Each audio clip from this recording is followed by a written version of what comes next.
What's good with you, YouTube? Antiyami here, back with another video. And in today's video, I'm going to showcase off my top 8 case tournament deck profile. The deck honestly did very well. I lost every single die roll except for one. So it was 5 rounds of Swiss, and then I played Top Cut, and I lost my first round in Top Cut to Pure Mizurugi. I bricked in the very last game, and the only cards I played with was the fill spell, setting up Snake Eye Ash and D Barrier, and it went into like this extremely long, great game. Shout outs to you, my guy. Sorry if it came off like I was like a little tight or like whatever. It was a good game, but I just didn't like.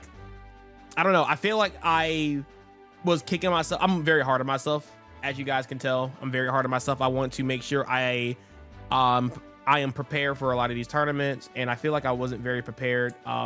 Like 2 days of preparation for this tournament wasn't very good because a lot of things I'm trying to innovate with the deck and stuff like that. And looking at Trip's deck profile, I just saw it, and it kind of gave me a lot of like ideas that I will be playing in the near future. So this is the deck I'm playing obviously currently, but look at this profile, guys, as something to like learn and take away from, and we'll go from there. But we'll talk about it as we go. This is a 43 card deck. 40 is like whatever, because you're playing Snake Eye cards and they can be kind of breaky, and the idea of this deck is to always end on or get to your yummy cards. That's like the idea. So the Snake Eye engine brings a lot of high ceiling to it. It's a lot of chain blocking. It's very strong and powerful, and his main goal is to get into these beautiful cards. So let's go ahead and hop into the profile, and we'll talk about some things as we go. But yes, I'm still happy I made top 8, but I feel like I'm still upset because I feel like I could have went further if I just prepared better. So yes. So first we start with the Marshmallow. This card is cracked. It's insane. It's kind of what the missing piece that this deck needed. It's first is an extender by itself, which is really good. So you can actually start with this card and you can kind of like start your plays there, and it kind of preserves your normal summon for your Snake Eye Ash, because yeah, a lot of the times if you have this plus Snake Eye Ash, you want to eventually normal summon the Ash after you go pretty much the yummy combo here. So this card is really insane. It's really strong.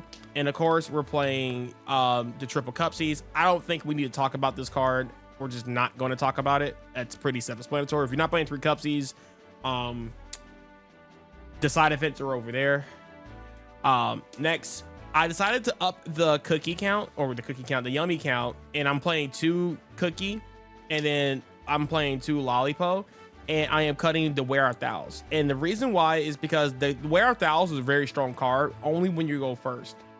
But the problem is that the Wear Out Thous suck going second. It's so horrible. It's so horrible. You rather see a name than seeing that card, because they know that you're playing a yummy deck, and their main goal is to like remove bodies, and they are literally, if they keep popping your bodies or Book of Moon, especially like say for example in the yummy mirror match, if they like Book of Moon your monster, you can't go Wear Out Thou, point to it. So it's like it becomes like very hard to play with that card, and I do side that out a lot, and eventually I decided to cut it. It was just better choices, and I definitely enjoy having the extra names in the main deck, so it was great. The other yummy requirements, I guess this one is not necessarily a requirement. I cut this card for the longest and I put it back in because it really does help you in matchups. Well, it definitely helps you in the mirror match, because if you can establish an accrue key and you can start like popping like their fill spell, or you can start popping their other resources and keeping this like on the grind, and if they interact with you, you just float. I think it's very important. I think it is also very important versus Mizurugi. It helped me win versus the Mizurugi yummy player. Gavin's gonna hate me for saying that. I feel like he's gonna comment and like destroy me, but I love you, Gavin. Just note that you're the goats. But yeah, it's a really good card. I can see arguments of cutting it because I feel like it didn't come up in a lot of areas that I needed. But no, I still enjoy it. I like it mainly because it helps you recycle your two snatchies, because I feel like if you're playing two snatchies, I think this card is more mandatory because you want to make sure you have your field spells recycling your cards, and if one of them gets banished, then you kind of want to like keep your snatchies in rotation. So it was good. And surprise is just surprise.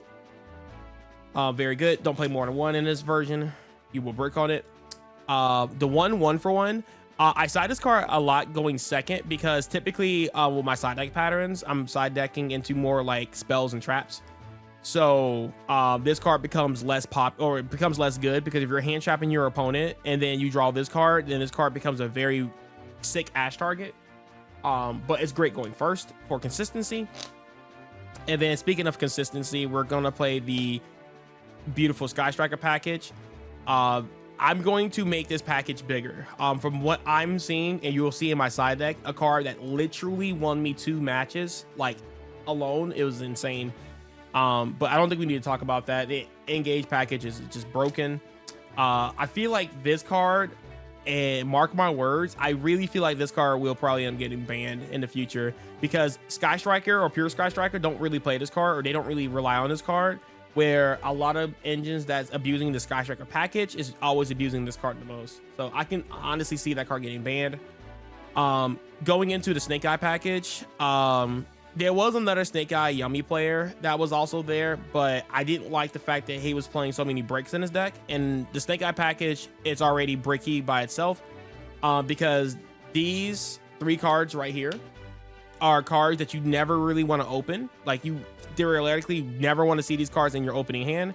And then if you add a second Poplar, then you add an Oak, like it just adds really weird cards. And yes, you can normal summon, and in the perfect world you can like normal summon Oak, link it off into Linkuriboh, and then go into Cupsy and stuff like that. But in a perfect world, that doesn't always add up to be the case.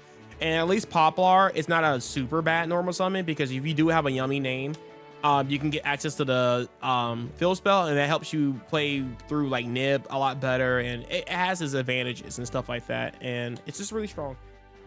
But Snake Eye Ash is literally the best card when it resolves, because it just gives you the most versatility when it comes to your inboard.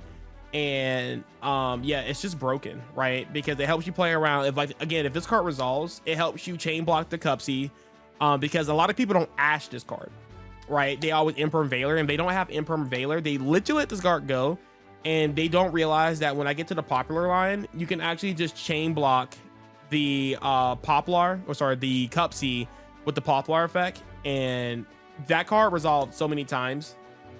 It was insane. So the Snake Eye engine is very powerful. I just need to figure it out a little bit more, but insane engine. And then going into the non-engine, I'm gonna say these for last, because I'm gonna talk about these cards later. Triple Bell, this card is actually insane. It's good versus Dracotail, it's good versus Yummy, it's good versus Mizurugi. I don't think nothing needs to be said about that. Fua, this card literally got ashed every second. It was actually insane. In some games, obviously when I did resolve it, it was really, really strong. But it literally, on the, I guess, the percentage, I feel like every time I drew this card, I got ashed. And then there was sometimes I got hit with the talents. So it was interesting. I still like this card. This card is insane, but it just didn't resolve as much as I like to. Of course, we play the Imperm, because Imperm is great as a hand trap. It helps you play into like Canine cards a lot better, because you can hit the Inori, which happened today in my round 1. And then it's just really good into Ripper as well, so it's just like a good card. Ash Blossom is just Ash. I feel like this card is very mediocre going second, but it's really good because it can stop this card, which is like really strong. Veilers, I pretty much sided this card out going first and going second a lot. I kid you not. I feel like this card is not very strong going second in a lot of matchups. I feel like it's infinitely worse into Yummy, because if they start with Marshmallow and they special summon, this card becomes infinitely worse. It becomes infinitely worse because, like, yeah, you want this hand trap to Snatchy, which is like never great, because if they have an extender in hand, you lose and you just hand loop yourself, because they're going to get access to the field spell anyway on your turn. So it's like, it's not good. And I've just been having mixed feelings on Veiler. I never really used it as a normal summon, to like extend any of my plays or anything like that. But nah. Again, I'm gonna make a future deck profile updating this version with the ideas and stuff I learned from today's tournament and stuff like that. Like I said, I don't think any of these hand traps were a bad idea, but I feel like we're gonna probably go into more of like a board breaker approach for the next build. To look forward to that. The hand traps again were great, but I feel like versus like the Mizurugis and stuff like that, like the way they're like built, it's like they could play through hand traps very well, and in the grind game, your hand traps become less popular because Mirakurimo just starts discarding, and it's just hard to keep up with that. And yeah, I just think the hand traps are like, they were fine, but I definitely think it would have been better to play board breakers. And speaking of playing board breakers, this card was MVP.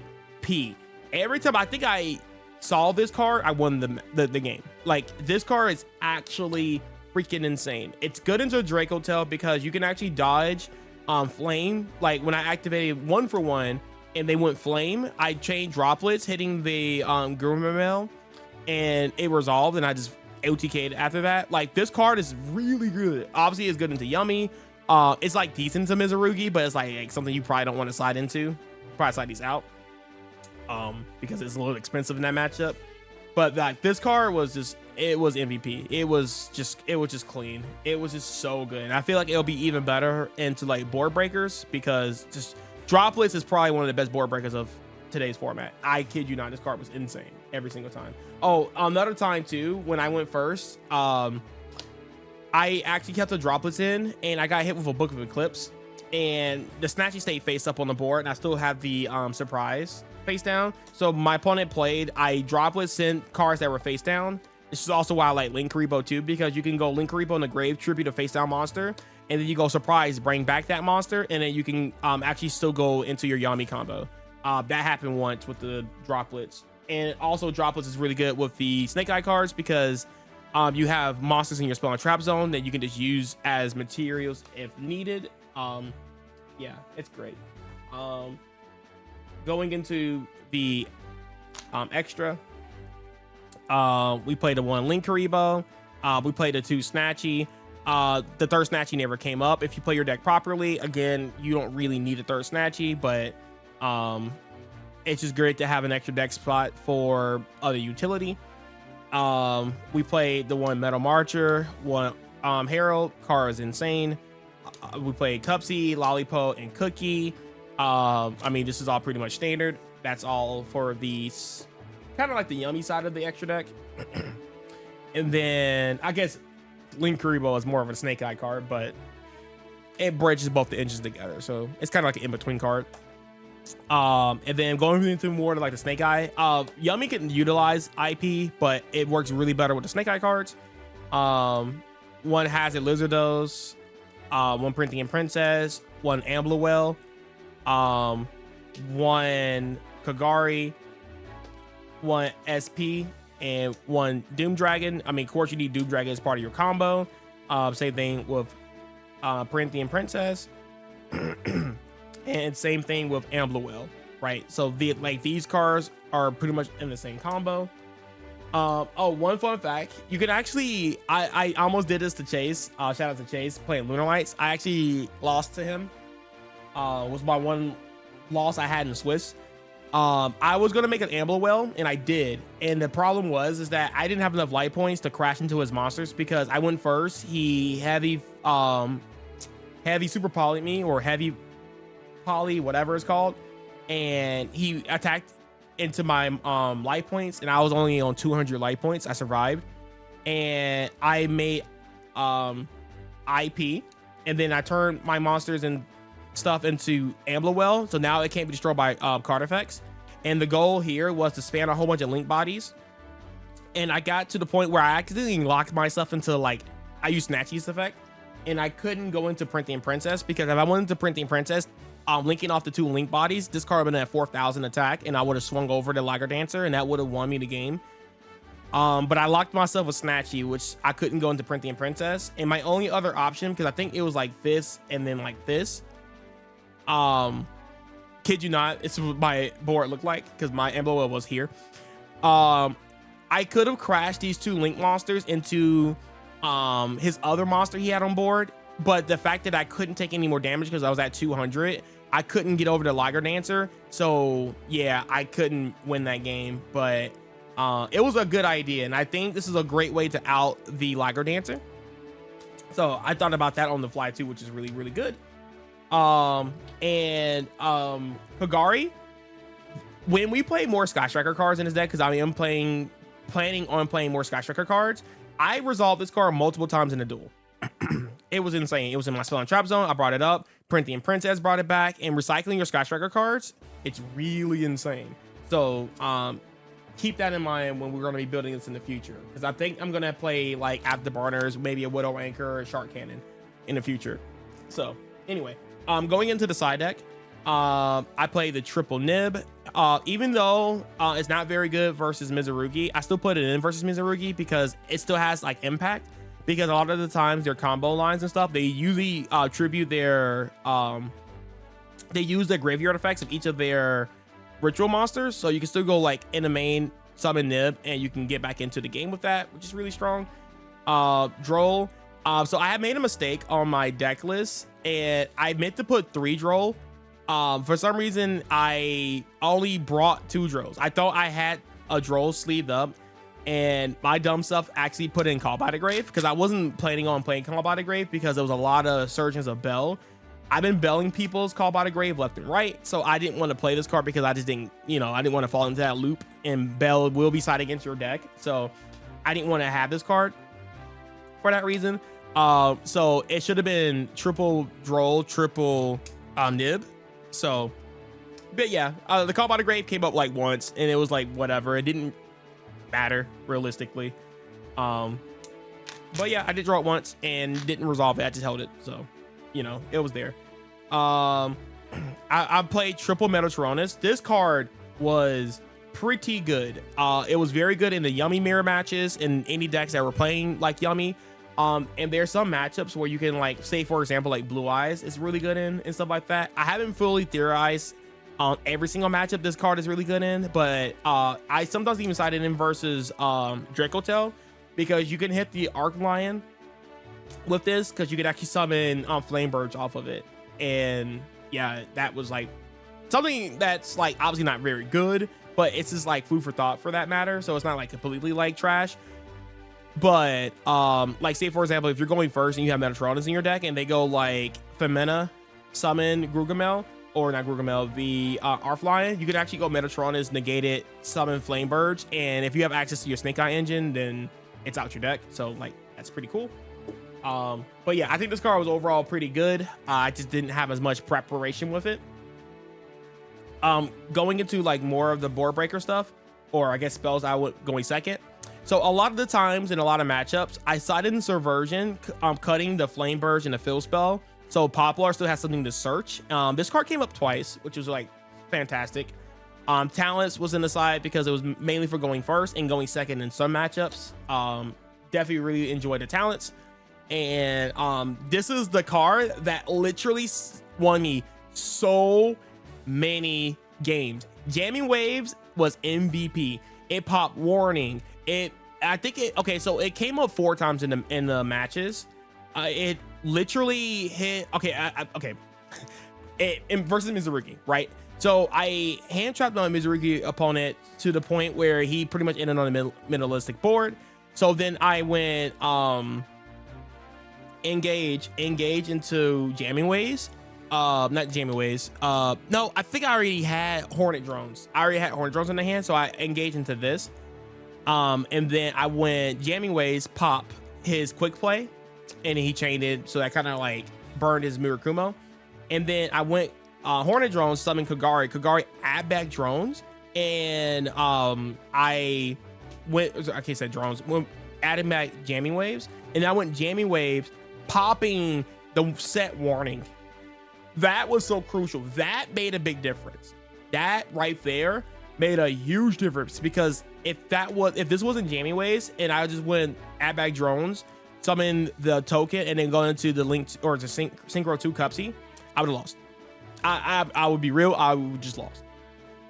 But the fact that it popped the Warning because I was like, when I was like theorizing, right, I was thinking like in this one slot, I wanted to be a Sky Striker card, and I was thinking between Widow Anchor, Afterburners, or this, and it won out to be this because I feel like a lot of matchups always have like that random back row. Like versus Yummy, I managed to have 3 spells engraved, and then when I resolved this, I popped their set surprise, and then just turned into a non-target monster pop. Like Dracotels have a really good time into the Yummy board because they have a lot of non-targeting. This card becoming a non-target card in that matchup, peak. And people like to side vec the warnings, and it's just like cards like that. It like again, this card resolved 4 times, and every single time was game changing. It was great. So that's what gave me the idea that I need to play more striker cards. And then the last 3 cards for going first was D Barrier. This card should be banned, but yeah, we're not going to talk about this card. It's just broken in this format. So yes, that is going to be it for the deck profile. There's going to be a lot more coming. I am motivatedly angry that I only top 8, and I know that's crazy top 8, but I expect it to do a lot better than top 8. Again, shout out to all my opponents, and shout out to Gamer Alley and stuff like that. They were fantastic people. Had a great time interacting with those guys and stuff like that. I would be going back to locals on Saturday and testing the new build, but for now, I'm angry. I might go to a YCS coming up in the next couple months or so. So hopefully I have something prepared for that. But I love this deck. I think this deck is amazing. I'm going to keep working on it. But in the meantime, I'm going to go back into the lab. I'll catch you guys in the next video. Peace. Have a great day.